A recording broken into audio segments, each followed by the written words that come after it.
Breaking news. Goa Karnataka సరిహద్దుల్లో 400 కోట్ల రూపాయల కంటైనర్ దోపిడీ కేసులో రాజకీయ దుమారం ముదురుతోంది.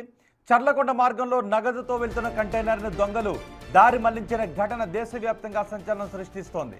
కర్ణాటక హోంమంత్రి పరమేశ్వర దీనిపై స్పందించారు. బాధితులు ఫిర్యాదు చేస్తే దర్యాప్తుకు సిద్ధమని ప్రకటించారు. బాధితులు ఫిర్యాదు చేస్తే మరిన్ని వాస్తవాలు వెలుగులోకి వచ్చే అవకాశం ఉంటుందని చెబుతున్నారు.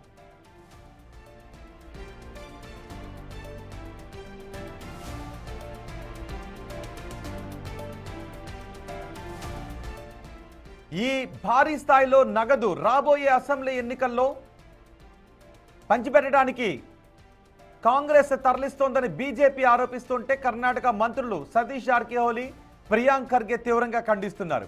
నగదు ప్రయాణించిన గుజరాత్, మహారాష్ట్ర, గోవాల్లో ఏ ప్రభుత్వాలు ఉన్నాయో గమనించాలని కౌంటర్ ఇచ్చారు.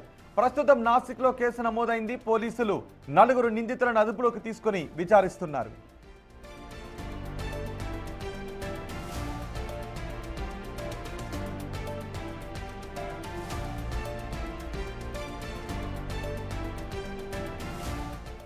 బెళగావి జిల్లా పరిధిలో బోర్లాఘాట్ ప్రాంతంలో సుమారు 400 కోట్ల రూపాయల నగదు ఉన్న 2 కంటైనర్లు దోపిడీకి గురైనట్టుగా ఆలస్యంగా వెలుగులోకి వచ్చింది.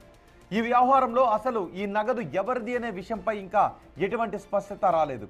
ఈ దోపిడీపై నాసిక్కు చెందిన సందీప్ దత్తా పాటిల్ అక్కడి పోలీసులకు ఫిర్యాదు చేశారని, ఈ మేరకు మహారాష్ట్ర పోలీసులు వివరాల కోసం తమకు లేఖ రాశారని, దీంతో తాము కూడా దర్యాప్తు చేస్తున్నామని బెళగావి ఎస్పీ రామరాజన్ చెబుతున్నారు.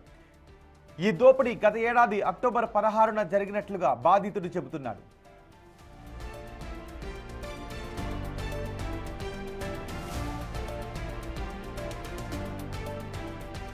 విరాట్ గాంధీ అనే వ్యక్తి ఆదేశాలతో విశాల్ నాయుడు మరికొందరు తనను కిడ్నాప్ చేసి ఈ దోపిడీకి పాల్పడ్డారని పోలీసులకు చెప్పాడు.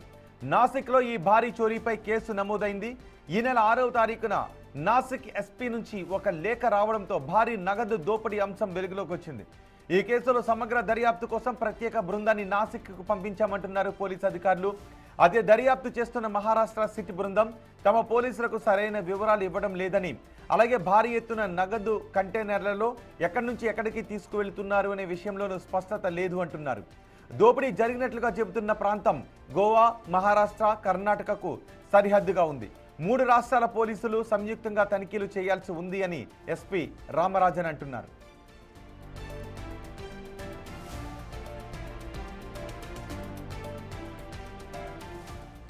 ఈ భారీ మొత్తం ఎవరిది అనే విషయంపై ప్రస్తుతం తీవ్ర ఉత్కంఠ నెలకొంది. ఇది ముంబై, థానే ప్రాంతానికి చెందిన రియల్ ఎస్టేట్ వ్యాపారి కిషోర్ శెట్టికి చెందిందని కొందరు అంటున్నారు. గోవాలోని బాలాజీ ట్రస్ట్కు చెందింది అని మరికొందరు ప్రచారం చేస్తున్నారు. ఈ మొత్తం వ్యవహారంలో 5గురిని నిందితులుగా నాసిక్ పోలీసులు గుర్తించారు. ఇటీవలే విరాట్ గాంధీని అరెస్ట్ చేసినట్టుగా నాసిక్ రూరల్ ఏఎస్పీ సమాచారం ఇచ్చారు. కేసులో పలు అనుమానాలు కూడా ఉన్నాయి. దోపిడీకి గురైన సొమ్ము నిజంగా 400 కోట్ల రూపాయలు కాదో స్పష్టత రావాల్సి ఉంది.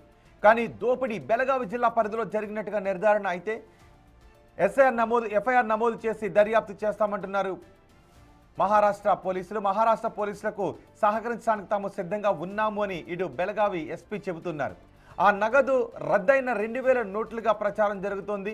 రద్దయిన నోట్లే అయితే అవి చెల్లవు కనుక కేసే ఉండదని మరికొందరు చెబుతున్నారు.